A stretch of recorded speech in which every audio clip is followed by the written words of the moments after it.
안녕하세요, 연교수입니다. 오션의 두산에너빌트 볼 텐데 최근에 엄청난 변동성이 나타나면서 구독자님들 헷갈리게 만들고 있죠. 미국과 이란 간의 전쟁에 대한 이슈, 지정학적 리스크에 대한 부분들이 부각이 되면서 이틀간의 변동성이 크게 나타났다고 한다면, 오늘은 정반대 움직임 10% 이상의 급등하는 움직임이 나타나고 있단 말이에요. 이 움직임 안에서 우리가 어떻게 대응을 해 가느냐에 따라서 계좌 결과 달라질 수밖에 없다는 거, 막연하게 불안하다고 해서 손 놓고 있을 때는 아니라고 말씀을 드렸죠. 결국은 외부적인 요인으로 인해서 이 변동성이 나타나고 있기 때문에 이 변동성을 활용을 해서 대응한다고 했을 때 훨씬 더 효율적으로 오히려 수익을 극대화해 갈 수 있는 기회가 있다는 겁니다. 오늘 여러분들께 앞으로 우리가 두산에너빌트를 어떻게 끌고 가야 될지 상세하게 풀어드린 시간 가져볼 테니까 오늘 영상만큼은 흘려보지 마시고요. 끝까지 보시고 나서 여러분들만의 기준과 원칙을 확실하게 사용할 수 있는 그런 시간이 되셨으면 좋겠습니다. 너무나도 중요한 시점 와 있으니까 오늘 준비한 내용 바로 시작해 보도록 할 테니까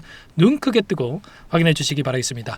저처럼 어제였죠. 제가 영상을 통해서 또는 함께하고 계신 분들께는 전부 다 말씀을 드렸었는데, 추가적인 하락은 제한되는 움직임, 그리고 매도가 아니라 오히려 매수의 구간이다라고 여러 차례 말씀을 드렸단 말이에요. 왜 이렇게 말씀을 드렸습니까? 결과적으로 과거의 패턴을 보더라도 지금 하락 변동성이 나타났던 이 시점, 결국은 전쟁에 대한 이슈를 가지고 변동성을 만들었다고 한다면, 전쟁 이슈가 있었을 때 지수가 15% 또는 20%에 대한 하락이 나타났을 때 빠르게 바닥권이 잡히는 부분들이 있었단 말이에요. 걸프전에 대한 부분들, 물론 오래전이긴 하지만 15.3%에 대한 하락 변동성이 있었고요. 22년도에 러시아와 우크라이나에 대한 이 전쟁에 대한 이슈가 발생을 했을 때 20%에 대한 지수 하락이 나타나고 나서 빠르게 바닥권에서 주가를 되돌림하는 움직임을 만들었었단 말이에요. 그리고 그 안에서 기술적인 반등이 나타났을 때 계속해서 급등했습니까? 단기적으로 또다시 눌림을 만드는 부분들이 있었죠. 그래서 어제는 하락이 제한되는 움직임에서 단기적인 반등을 만들 수 있는 시점이 가까워지고 있었다.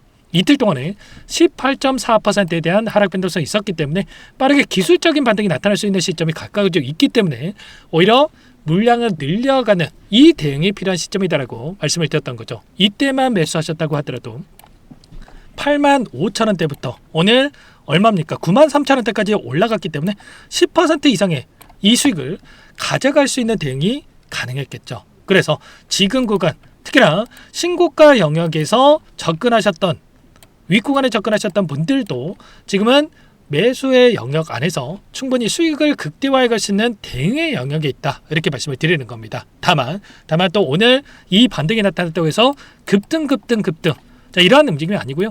윗구간에 묶여있던 매물대들이 너무나도 많기 때문에 이 물량을 소화하는 움직임, 또 지금 단기적으로 재료를 토대로 해서 의도적인 변동성을 만들면서 그동안의 물량을 장악했던 주체들, 특히나 외인들이 수익을 극대화해가는 이 대응을 해갈 수가 있다는 거예요. 그래서 지금 구간에서는 손 놓고 있기보다도 이 변동성 안에서 윗구간에서 매도 타점과 아랫구간에서 매도 타점과 또다시 올라간다고 했을 때 이 매도 타점, 이 매수 매도를 반복하는 이 대응 안에서 수익을 극대화해가는 대응을 해갈 필요가 있다는 겁니다. 오늘 나타났던 돈의 흐름에 대한 부분들을 봤을 때 당장 내일장의 시초가 대응이 굉장히 중요하다고 볼 수가 있겠고요. 오늘 일부 좀 윗꼬리가 달리는 움직임이 있었다고 한다면, 보시면은 이 변동성을 만들었던 표면적인 이유가 뭡니까? 바로 유가에 대한 부분들을 봤을 때 그는 73달러까지 하락했던 이 유가에 대한 부분들이 77달러까지 급등하는 움직임을 만들다 보니까 단기적인 또 윗꼬리가 달리는 움직임이 있었고, 또 75달러까지 단기적인 이 변동성에 대한 부분들이 나타나고 있죠. 좀 전에 이란 쪽에서, 미국에서 제안하는 이 조건에 대한 부분들을 확인하고 나서 이 수용할 의사가 있다라고 또 이야기가 있었기 때문에 단기적으로 또 이 유가에 대한 부분들이 안정화가 되고 있다. 그래서 그거는 이런 재료에 대한 부분을 토대로 해서 오전 다르고 또 오후 다르고 또 저녁 다르고 새벽 다르고 시시각각 변화하고 있기 때문에 우리가 손 놓고 있을 때가 아니라 정확한 데이터를 가지고 우리가 대응에 대한 부분들을 준비를 하고 끌고 갈 필요가 있다는 겁니다. 그리고 결론은 이런 거예요. 지금 외인들의 물량 변화가 어떻게 나타나고 있는지, 결국에는 지금 시점에서만큼은 현물에 대한 포지션도 굉장히 중요하겠지만 이 파생 상품에 대한 포지션이 굉장히 중요하다, 이렇게 말씀을 드렸습니다. 자, 두산에너빌트가 가지고 있는 이 지금 위치, 코스피 200 종목에 포함되어 있다 이렇게 볼 수가 있겠고요. 코스피 200 종목에 포함되어 있는 종목들 같은 경우는 지수 변동성에 민감하게 반응할 수밖에 없단 말이야. 그리고 특히나 지금 두산에너비티가 자체적으로 변동성을 만들고 있는 게 아니라 결국은 삼성전자라든지 뭐 SK하이닉스라든지 시가총액 상위 종목군들과 동일한 패턴 안에서 움직임을 가져가고 있기 때문에 외인들의 이런 포지션에 대한 변화가 굉장히 중요하다 이렇게 볼 수가 있다는 거야. 그리고 오늘 왜 제가 내일장의 시초가가 굉장히 중요하다고 말씀을 드렸냐면 결국엔 이런 겁니다. 지금 오늘 나타났던 돈의 흐름을 봤을 때 선물에 대한 포지션을 보시면 어때요? 그리고 현물도 마찬가지겠지만 5천억에 가까운 이 현물에 대한 매도세가 있었고 선물은 어때요? 2조 5천억 이상의 이 물량에 대한 부분들이 숏포지션 하락에 베팅하는 물량에 대한 부분들이 급증하는 부분들이 있었단 말이야. 최종적으로 6조 2천억에 달하는 이 물량에 대해서 지금 하락에 베팅하는 물량이 급증하고 있었다. 일전에도 6조 3천억에 달하는 물량에 대해서 하락에 베팅하는 포지션을 만들었다가 결국엔 지수 상승이 나타나면서 5천억까지 축소되는 움직임이 있었다가 이번에 전쟁 이슈를 가지고 6조 2천억까지 또다시 하락에 베팅하는 포지션이 급증하는 움직임이 있었단 말이에요. 그러면 결과는 이들도 지금 3월 10일에 예정되어 있는 선물과 옵션에 대한 만기일까지는 급등하는 움직임을 만들기보다도 하락에 대한 포지션을 가지고 변동성을 만들 수 있는 이런 부분들이 있단 말이에요. 그래서 우리가 당장에 또 신고가까지 간다라고 생각하고 대응할 게 아니라 이 변동성을 활용을 해서 우리가 단기적인 상승이 나타났을 때는 매도 타점을 또다시 눌렸을 때는 아래 구간에서 물량을 늘려갈 수 있는 이 매수 타점에 대한 부분들을 준비를 하고 대응을 해갈 필요가 있다는 겁니다. 단순하게 생각할 게 절대 아니고요. 상승했을 때 남들과 다르게 우리가 대응할 필요가 있어요. 이제는 상승했을 때는 매도 구간에 대한 부분들, 하락했을 때는 매수 구간에 대한 부분들을 체크하면서 대응을 해갈 필요가 있겠고, 그렇게 했을 때 윗구간에서도 마찬가지였겠지만 이때도 마찬가지였지만 매도 타점과 매수 타점과 매도 타점과 매수 타점과 그리고 매도 타점과 매수 타점 이런 타점들을 잡아가면서 수익률을 극대화해가는 이런 대응에 대한 부분들이 가능하다라는 겁니다. 지금도 늦지 않았기 때문에 혼자 계시다가 절대로 실수하시면 안 되고, 지금 이제는 저녁에 대한 이 코스피 200 지수에 대한 이 선물 야간에 대한 나타날 수 있는 이 포지션에 대한 부분들과 그리고 새벽간에 이 미국 증시에 대한 이 변동성 이런 부분들을 우리가 정확하게 판단하고 대응할 필요가 있겠고요. 이런 모든 내용들에 대해서 실시간으로 여러분께 공유를 드리고 있기 때문에 혼자 계시다가 절대로 실수하시면 안 되고 요청하시면 됩니다. 상단에 번호 010-2118-8840번으로 두산이라고 두 글자 남겨놓으시면 전부 다 여러분께 우리가 대응이 필요한 시점에 왔을 때 얼마 원, 비중까지 적어가지고 전부 다 문자로 여러분께 공유를 드릴 테니까 빠르게 두산이라고 남겨놓고 나서 함께 대응을 해가 보시면 될 것 같습니다. 자, 오늘장 시초가 대응이 그 어느 때보다 중요하겠고 내일장도 마찬가지입니다. 만약에 추가적인 상승이 나타난다고 했을 때 또 윗꼬리가 달리는 움직임이 나타날 수 있기 때문에 빠르게 여러분들께서 준비를 하셔야 된다 말씀을 드리겠고요.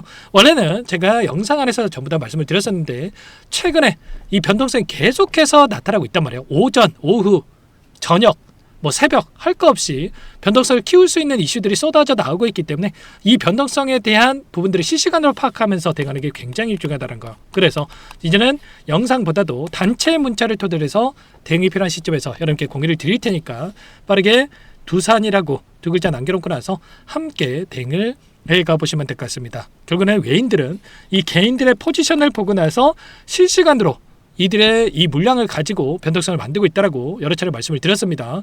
내일도 시초가에 또다시 급등할 것처럼 만들었다가 또다시 변동성을 키울 수 있는 부분들이 있기 때문에 미리 이런 분들을 실시간으로 체크를 하면서 대응을 해가는 게 굉장히 중요하다. 그래서 여러분께서 미리 준비를 해야 된다고 말씀을 드리는 거고, 두산이라고 남겨놓으신 분들께는 제가 한 분 한 분 꼼꼼하게 확인하고 나서 대응에 대한 분들을 가져가 보도록 하겠습니다.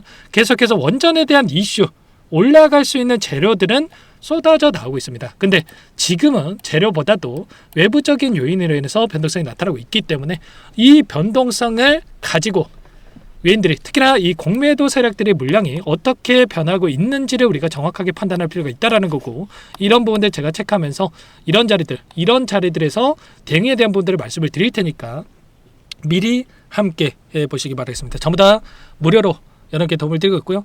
무료로 도움을 드리고 있기 때문에 그 대신에 구독과 좋아요, 제 채널 성장 위해서 이 정도만 눌러주시면 될 것 같고, 구독과 좋아요를 눌러주시면 더욱더 많은 분들께서 제 영상을 보실 수 있다라고 하니까 꼭 한 번씩 눌러주고 요청을 해 놓으시면 될 것 같습니다. 결국은 개인 투자자분들께서 자, 투매에 동참한다고 했을 때 투매가 투매를 불러일으키면서 자, 하락 변동성이 커질 수 있는 부분들이 있다라고 말씀을 드렸던 거고, 지금 또 단기적인 하락이 나타날 수 있다라고 하는 게 지금 대부분의 종목군들이 또다시 신용이 금지가 되고 있는 이런 부분들을 우리가 확인할 수가 있단 말이에요. 지금 역대급 뭐 비트라고 또 기사 내용을 공유를 드리자면 대형 증권가에서 신용거래에 대한 이 중단과 축소를 하고 있다라는, 한토증권이라든지 NH투자증권이라든지 이런 증권사 쪽에서 이 반대 매매에 대한 우려에 따라서 신용거래를 중단시키는 이런 부분들이 있단 말이에요. 그래서 최근에 외인들의 물량을 개인들이 받아내면서 하락을 제한시키는 움직임이 있었다고 한다면, 이런 신용이 또 두산 에너빌티도